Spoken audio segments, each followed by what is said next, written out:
Greetings and salutations. Welcome to Ref the District's QB1 Press Your Luck, where we look at who should be QB1 for the Washington Commanders in 2023. We've gone through a whole lot of people so far, and the team continues to double down that Sam Howell is going to be that QB1. But just because they say that, you never know. There might be something that comes up. Maybe a new owner picks a new coach who picks a new QB.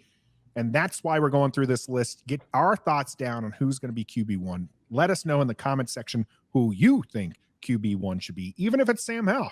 If you're a Howler, you got to let us know. Put that in the comment section right now. Our video here, our QB1 Press Your Luck, is brought to you. The official sponsor of Ref the District, the official energy drink even, is Don't Sleep Energy. Make sure you get that in there. I tell you what, guys, this thing, it's changed the dynamics in the house here. The dogs woke me up at 5:45 on Super Bowl Sunday. I just a whole 12 hours before. Yeah, coffee just doesn't do enough for me to be able to keep me up throughout the day to make sure that I'm there ready and get my Super Bowl bets in. But Don't Sleep Energy, that right there is my friend, and it helped me stay awake throughout the day, interacting with the family, and ready for that Super Bowl Sunday little victory dance on some of those bets. That's what I'm talking about. Don't sleep. Be great. All right, Trev, you missed the last two videos, so you get to press your luck. All right, come on. All right, let's go. No lamos, no lamos, no lamos, no lamos, no lamos, and stop. Danny Dimes. I said no lamos. Yeah, this is going to be an interesting one as this is a division rival QB. This is a QB. Everyone talks about how when he plays Washington, he turns into what do they call him? Like the White Vic, the Vanilla Vic. Vanilla Vic. That's what it is. That's a great name for him. Yeah, that's what it is. Vanilla Vic here. So I'm interested in hearing from you two on where we stand. Stoner, I will start with you. He pressed his luck. He's the one who got us in this mess with Daniel Jones here. So where do you stand on Vanilla Vic coming to the Burgundy and Gold? Man, he is such an enigma. I can't figure him out. You know, he holds the NFL record for most touchdowns by a rookie quarterback. Okay, 5 against our wonderful Washington Redskins at that time. In a game. Yeah, in one game. 5 touchdowns in one game. And we all just looked. And then I think he won 2 games that year for the Giants. And they were both against Washington and lost all the rest, maybe 10 of them, something like that. He didn't start to like week 3, taking over for Eli. I don't know. I can't figure him out. He has such impressive a way of controlling the games, but he's just not quite good enough. He's just not quite special enough to get you over that hump. But when you watch him play, I'm super impressed with him. I thought he was going to be the man last year in 2022, well, 2021, 2022. And then he had a down year. And then this year he comes back and he has a really good year. I can't figure him out. He did have a really good I don't know year. about really good, but he did have a pretty decent year. He had 700 plus yards rushing. Yeah. That's a monster year for a quarterback. Yeah, but 15 touchdowns passing for your QB1. I know. That's what I'm saying. You can say, well, he didn't have any weapons, and he didn't have any weapons. I mean, his best receiver at the end of the year was a guy we had never heard of until he played Washington the first time of the season. Yeah. So I can't figure it out. I can't figure him out. You look at him, he's impressive in every way, physically, mentally, understanding the game. He's accurate for the most part.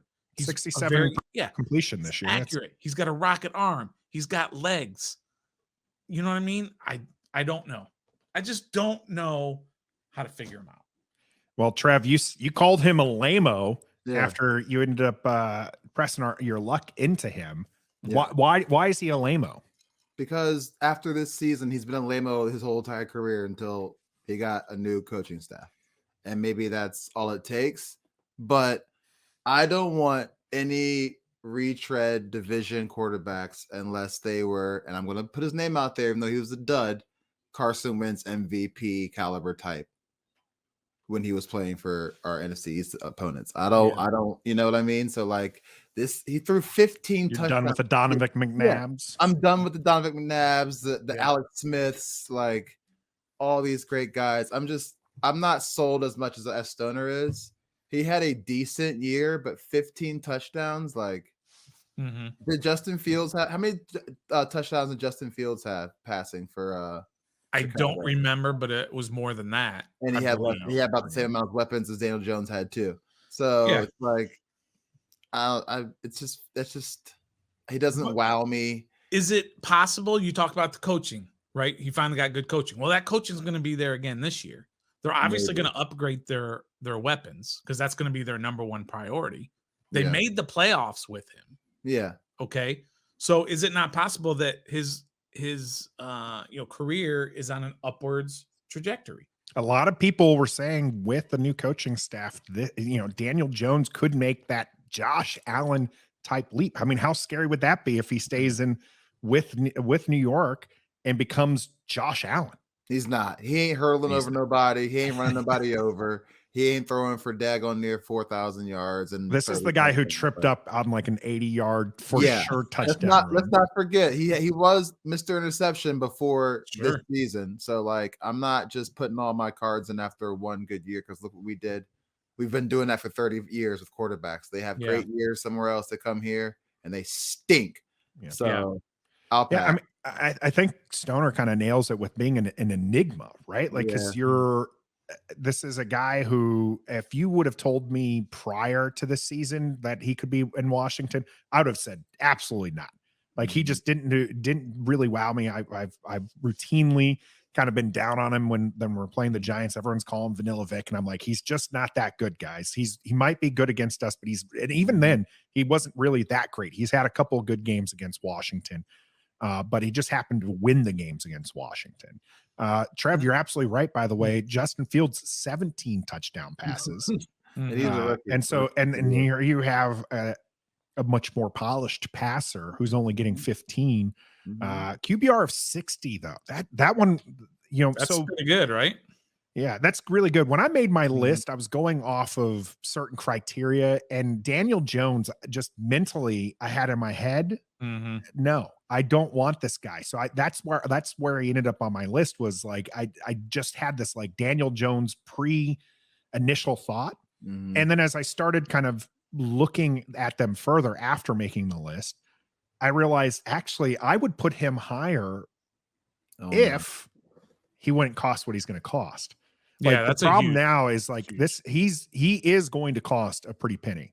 And maybe Trev, it is kind of that Josh Allen effect. Like he's it's new coach and he's looking good. Like maybe you have this next Josh Allen, but I'm not willing to pay him, what 35 million. He's going to be $35 million QB. Yeah. We just did that. I get it. I mean, but he's a total free agent, right? Yeah. He is a total free agent. You don't have to trade. You don't have to give up anything for him. He's not tagged, at least for now. I don't think he's going to be. So it would just be a free and clear deal. But yeah, the market's going to dictate him getting 35 million for 5 years, $180 million contract. So that's the rough part. But all he's done year after year after year is get better and better and better. He had a little bit of a misstep the previous season, not this last season, but the one before that. I mean, even then, Stoner, like you're talking completion percentage, he threw 61, then 62, then 64, and then 67 this time. Yeah. Now, his best year passing realistically was his rookie year, 24 touchdowns, 12 interceptions. I mean, that means a fifth of his touchdowns came against Washington. Right. And then he threw 11 and 10. And this is where I'm just like, wow. Like that's what's hard to figure out. He had weapons that like during 11 and 10, and he still not great weapons, but more than he had. I mean, and where he is on my list, can I go ahead and tell? Is that allowed? Yeah, of course. I have him number 7 on my list before number 8, Mr. Sam Howell, because I think he is the last on our list out of the ones that we're, that could probably succeed in our system with the weapons he has. I'm not saying we go to the Super Bowl. I mean, he made the playoffs with Saquon Barkley, and that's it. But their defense was pretty good too, the front. Defense is really good, man. I think if he was inserted here at QB1, he could get us to maybe 10, 11 wins. Maybe he does seem like a Washington QB, right? I mean, like he seems like somebody. He's 8. going to run the ball. He's just going to kind of game manage. He can make those big passes when he needs to. I mean, we've won 7 and 8 with Mr. Moxley, Taylor Heineke. So, like, if we had Daniel Jones, he could add maybe 1 or 2 more wins to that. Yeah, for sure. Opinion, so why above Howell though? Why do you have him above Sam Howell? Because I know that's got to be a question coming from our viewers who are going to blast you in the comments for experience. So he's very good RPO quarterback, read option quarterback. He does that very well. 700 yards, like Stoner he killed us mentioned with his legs, even though we watch tape and we play him twice a year for the past how many years. He still did the same thing to us every game, win or loss. And like I said, like the list of the quarterbacks we provided for this bit, he was the last one I think before my last 3 that could probably get us to the promised land before we turn to Sam Howell. Man, playoffs. Yeah. I've studied him. Not studied. Studied is the wrong word. I've researched him and watched a few games from here and there, and of course the Washington games. We saw him in person. The game we all went to this year, and he just doesn't pop. He just doesn't explode this offense, or the offense that he's running when it seems like he should. He has all the tools. This is not a guy who came out of nowhere. He was the 4th pick, right in his draft. I think the Giants. No, I don't think they moved up. Maybe they did move up, but I don't quite remember. But still, he was the 4th overall pick. A lot was expected of him. And he has generally delivered recently on those expectations. And then if you look at his turnovers, his fumbles, you know how many fumbles he had his first year? 19. Yeah, dog. His rookie year. This past year, I think he had 6. Okay, so he just keeps getting better and better and better. And maybe he's just kind of one of those old school quarterbacks that it just takes time. Takes time for him to develop. Having said all that, I've got him 8th on my list. Oh, I believe I've got him 8th. I think there's a lot better options out there than Daniel Jones. But I know we're not supposed to do this. I put him there kind of because of what he's going to cost. Because he is going to take up a big chunk of your salary cap for a lot of years. Yeah. Because that's just the way the market works. Yeah. You should be able to give him $10 million and see what happens, but that's just not what he's going to get. Or a perfect deal. Would you if he took a $25 million deal for 1 year? Oh yeah. For 1 year, you would on take my that? list. No, number one. We just spent 28 on Carson Wentz. We have 3 more million. That's it. Yeah, and did it hamper Washington's ability to build a good team? No, because when they signed Carson Wentz, no, it didn't. They were still able to build a good enough team. Well, he ended up sucking. When did that? Because they whiffed on a couple of free agents in that. Yeah, because when their bargain bin, diving, dumpster diving. They whiffed on Norwell and Trey Turner. Yeah, but because Carson sucked and because Fitzpatrick got hurt, can't say he sucked because he got hurt, and Alex Smith got hurt, wasn't very good. He was okay. That doesn't mean Daniel Jones, for example, the next one that you bring in is also going to suck. It doesn't mean that. They're all independent events. So he could come in here as a retread, if you want to call him that, as a veteran. Not yet. And he could, become the next, I don't know, some guy who comes in and does well. Yeah, who knows? So if I had a 1 year, $25 million prove it deal, he'd be number 1 on my offseason. But he's just not going to get that. Yeah. I'm bold. That's really interesting. Buddy Jack talking to him right there. I don't know. Yeah. By the way, I'm sure it's already been corrected in the comment section, but he was the 6th overall pick, not the 4th. Oh, my bad. Yeah, because I don't want to keep bringing it up. They didn't trade up for him. Because wasn't there not in my notes here? Wasn't there controversy at the time where it's like they couldn't believe he went higher than Rest in peace, Dwayne Haskins at the time. Remember that? Yeah. Well, He went the pick Mr. before Haskins Josh made a big Allen, deal about it. Yeah. the outside linebacker. Yeah, Josh wrong Allen. Josh Allen. Yeah. Yeah. That was the Yeah. Kyler Murray draft, right? Kyler Murray went 1-1. Kyler Murray went 1. Nick Because when- Bosa went 2. Everybody was Yeah. shocked. Like Daniel Jones from Duke University, number 6 overall. Yeah. You got Dwayne Haskins sitting there. You got everybody else sitting there. Yeah, Haskins took that personally. I think he even mentioned it like when he got drafted. Yeah. You know, he mentioned Daniel Jones getting drafted above him. He was not happy about it. I mean, the whole league was confused as hell about it. Yeah. Here we go. I don't if you're the Giants, do you re-sign him? Or do Yeah. you start over with a quarterback? You're No, I gonna think if you you do. re-sign him, you're gonna have to give him $35-40 million a year. If I'm the Giants, I do, because you brought in Brian Daboll, Coach of the Year, Daboll, however you say it. Mhm. You got Wink Martindale, knows defense, but he's still a voice in the locker room. And then Mike Kafka, he might leave, whatever. But you just got Daboll in with Daniel Jones. Why you want to ship him out after the success you had with them your first year already? You made the playoffs in your first year, and you got Coach of the Year. Yeah. Why would you ship him off to start this all over again? And That's if you fair. want to keep Saquon, why would you give him another quarterback when you have Daniel Jones, Saquon this whole time? You have a chance to have them both. You do it. If I'm the Giants, you do it. Not to get derailed too much, but would you also sign Saquon? Yeah, if I'm the Giants. Oh, I don't. Oh no. All right. Well, that is going to be a Wednesday conversation. So if Yes. you're interested in thoughts on that, you can hit us up on Wednesday, 7:30 live here on YouTube. So I think that's interesting, though, Stone, that you bring that up, right? Like, if you're like, if I'm the Giants, would I sign him to that prove it deal? And I think that would make sense for the Giants. But if it makes sense for the Giants, why wouldn't Washington do it? And I honestly, guys, I don't have him ranked on my list at all. Let's go. I mean, this is, you're right.